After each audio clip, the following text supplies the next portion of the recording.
Hey class, we are on week 5, and we are talking about some adolescent things and just development. So as we know, during puberty, there is a lot of change physically, emotionally, that happens with kids. There's a lot of things that cause mood shifts and things of that nature, but also there's a lot of physical changes. As we know, probably just from our own experiences, girls tend to develop a little sooner than boys, and boys tend to develop a little bit later. Um, Also, the brain changes quite a bit, and gray matter volume decreases, white matter increases, faster information processing happens. Our synapses are strengthened during adolescence, and there's a slow decrease in serotonin levels and a rise in dopamine levels. So there's a lot of shifting going on during this time, which explains why junior high really sucks.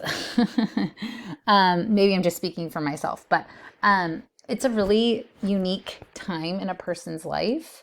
A lot of change, a lot of change in a good way, a lot of some hard changes too. And I think this is where kids sometimes can really struggle during this age range, just because not only is there emotional changes going on and hormonal changes going on, then we have physical changes going on. So different regions mature at different rates of the brain. Subcortical areas mature faster, including the limbic system and the nucleus accumbens. Forgive me for mispronouncing things. Again, emotional reactivity, right? Risk taking, attraction of peers. These are all things that are happening in different parts of the brain that are being triggered and firing. If you haven't gotten a chance to see Inside Out 2, I feel like maybe a therapist helped write that movie. I mean, it was so well done. And it was like being in a young girl's brain. Like, and I say that because I once was a young girl. So accurate, just the interpretations of feelings, the mood swings. Maybe you're a parent that has an adolescent right now, and one second you're fine, and the next second you're like, what just happened? A lot of that going on with a lot of that going on with adolescents. And it's because brains are still forming. When we think about it, like our brain is still developing for quite some time. And we see this in adolescents and their behavior. The prefrontal cortex is matures more slowly, and that's where we have planning, control, function, evaluation of risk. And so this is why we might have some kids struggle with some of these things. They might have more of a stress response at this point. Behavioral and emotional changes, sleep patterns, circadian rhythms. They want to stay up later at night, sleep in later. And, the schools, at least in California, have tried to accommodate that by letting kids sleep in longer. But if parents don't take an assertive action with cell phones or bedtimes, yeah, they can sleep in later, but does that mean they're just going to bed later? The problem is they're not going to bed. To me, giving them more time to sleep in doesn't necessarily solve the problem. But again, the idea being that if kids went to bed at a normal time and they're getting more time in the morning, maybe they're getting more sleep, right? Hormones and other biological and environmental contributors affect mood. More emotional reactive to stimuli. So they are more reactive to people that are around them. Sometimes this is when we start seeing some signs of mental illness. Depression could be one of them, anxiety. Sometimes if there's hereditary components, some of those things may come out during this time. Just all things to be considerate of and observant of as maybe your family tree, or even as you're talking to clients and they're all of a sudden really struggling with their kids as they hit puberty and they're just seeing like really big shifts. That's where maybe medical consultation would be good to try to navigate what could be going on. There's a lot of hormonal changes, and again, some people have predisposition,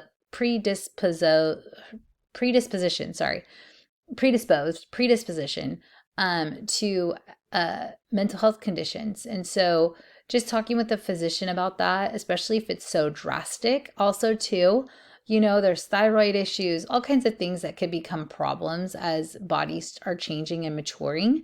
And so that's why we always want to not rule out medical things, and we're not doctors. So we always suggest going to a doctor. Depressed mood is seen in 1 of 3 teen girls, which is pretty significant. So disadvantages of early maturation, so early maturing.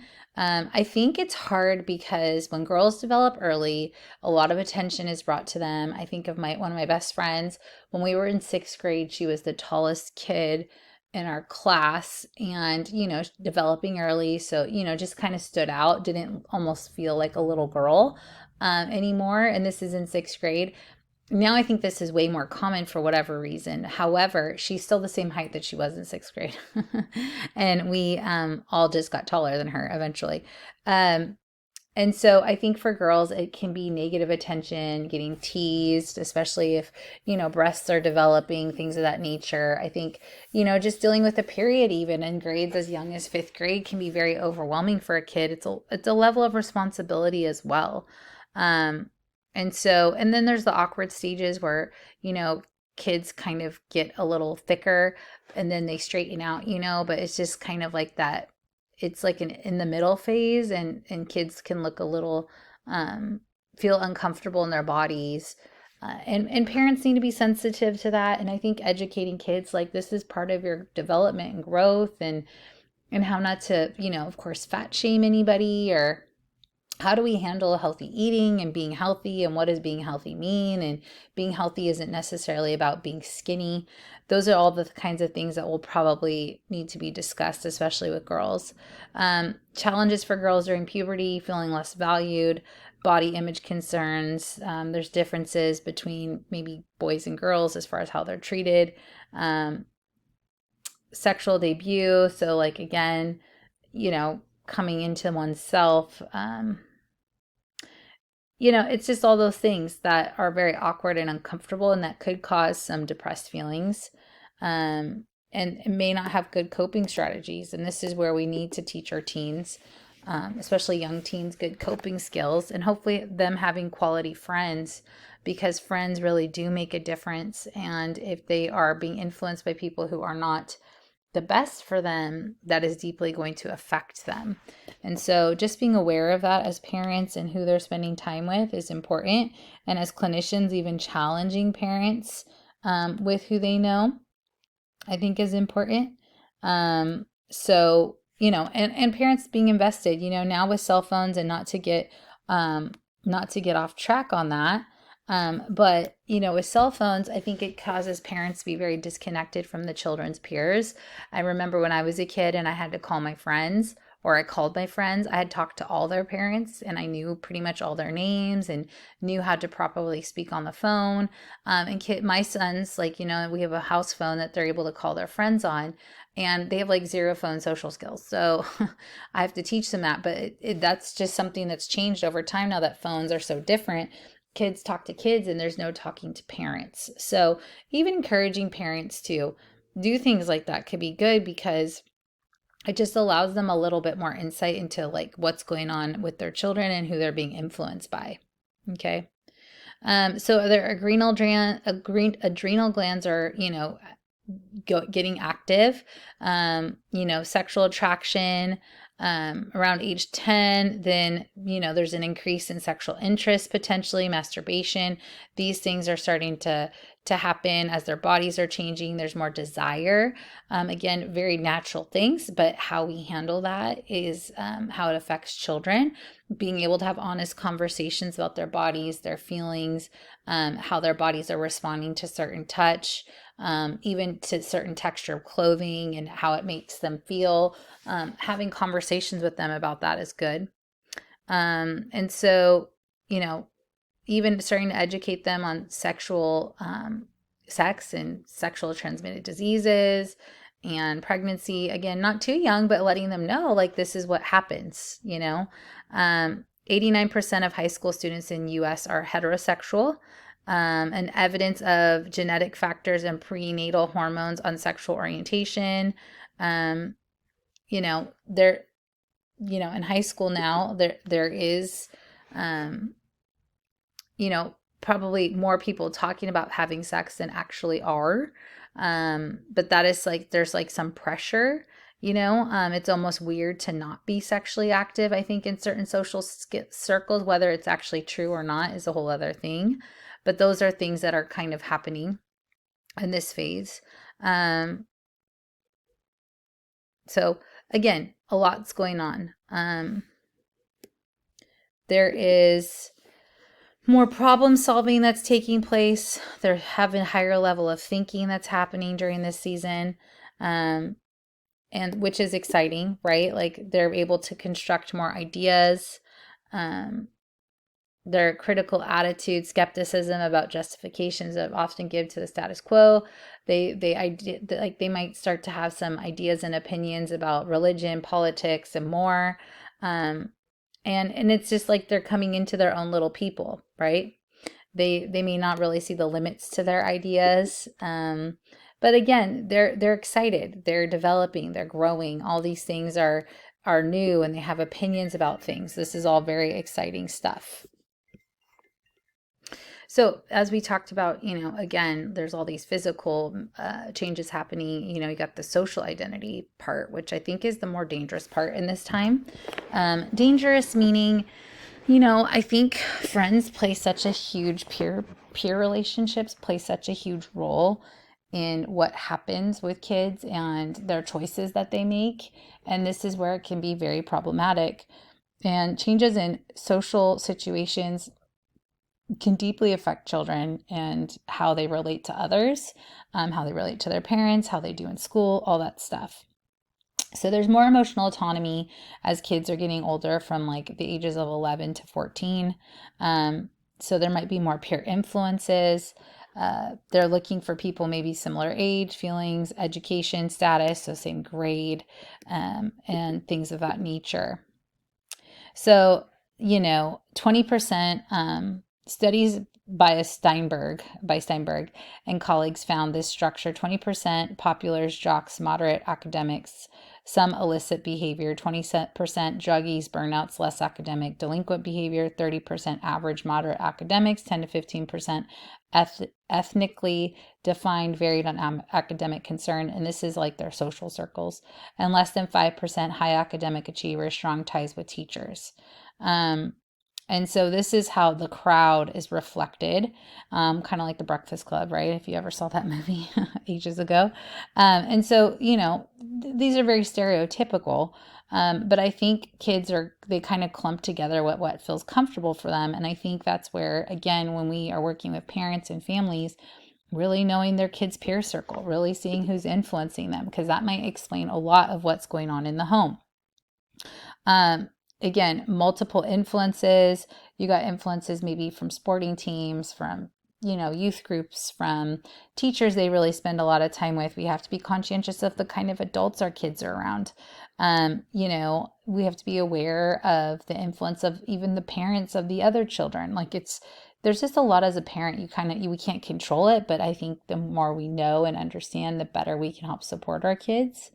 And so, we are just having to be mindful of what's going on around them.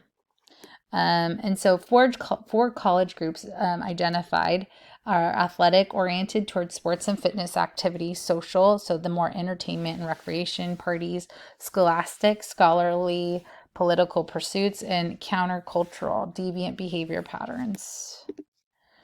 Role of parents: increase in parent-child conflicts, issues of control, different ideas of rights and responsibilities.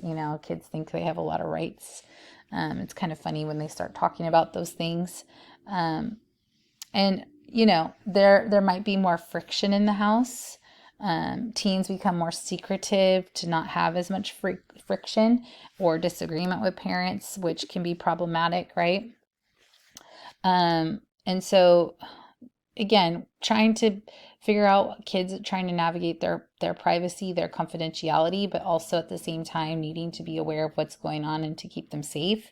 Hard balance sometimes. And trying to allow them that space, but also understand that space could be very problematic.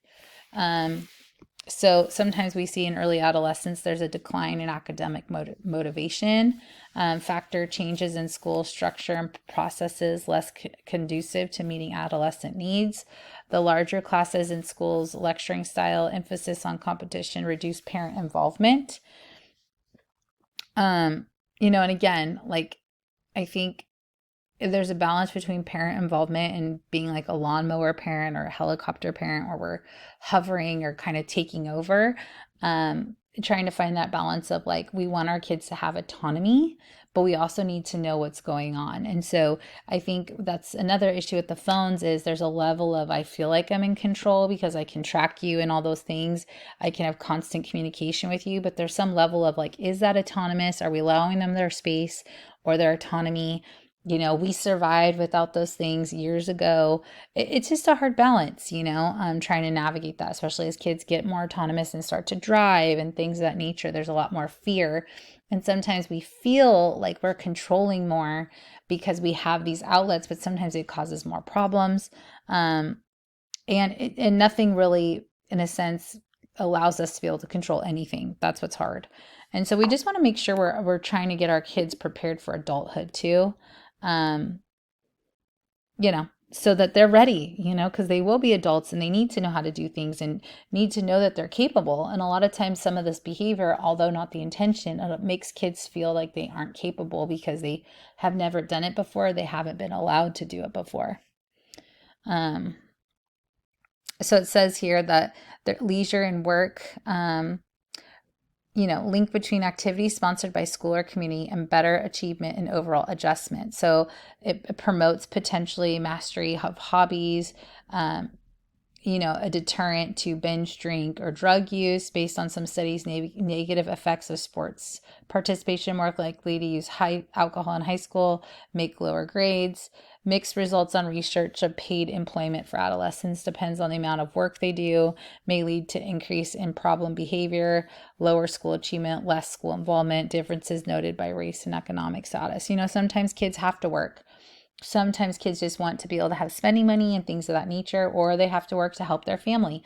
These are real things that people experience. And so sometimes, for various reasons. And so that's where it could affect kids, as parents. That's why we have workers permits, so kids aren't working too much because their main focus should be school. But trying to find that balance, if your kid is really vying for a job, is this going to be good for them? What do we want to make sure that they're still doing or involved in, things of that nature, because it's good for them, So, and then, media. The media is very dangerous. We have to be super careful. Kids stay up all night long on TikTok and YouTube. I mean, during COVID, it was so bad. Kids were supposed to be in school, and I would have clients spending 10 hours a day on TikTok. I'm like, what are you possibly doing? Scrolling. And then they go back to a classroom setting. And they're like, I think I have ADD. I'm like, no, you were just used to like watching a different video every 15 seconds for 10 hours a day. That's your problem. We have to be very careful with media, very, very careful, because it's highly influential and dangerous, with the amount of screen time, what they're seeing, what's it causing them to think or feel. Yes, of course, they're their own people, but it can be very dangerous. And so, the amount of pornography out there, things of that nature that really affects one's brain can really alter, brain chemistry, all those kinds of things we have to be very conscientious of as parents and talk to kids about and educate them about. I get it's really entertaining to just scroll on the internet. I can get caught up doing it too, but is it good? That's the part we have to really think about. So just to challenge you, if you have young people in your life, to be talking to them about these things and screen time and how much screen time is good time, and the phones need to be put away at a certain time at night so we're not on the phone all night. Get an actual alarm clock. You don't need your phone as your alarm clock. I have different software on our phones so they shut down at certain times for the kids. It's all these things that help just kind of put boundaries, and because they're not able to have their own boundaries, they're not able to make them potentially, and so we make them for them, and until they can become autonomous and realize like, this is what's good for me. Okay. I hope all this information is helpful, gives you a little bit more insight. We're almost done. We're We're rounding up things real quick, so keep your head up, and we'll be done soon. And I hope you have a great holiday.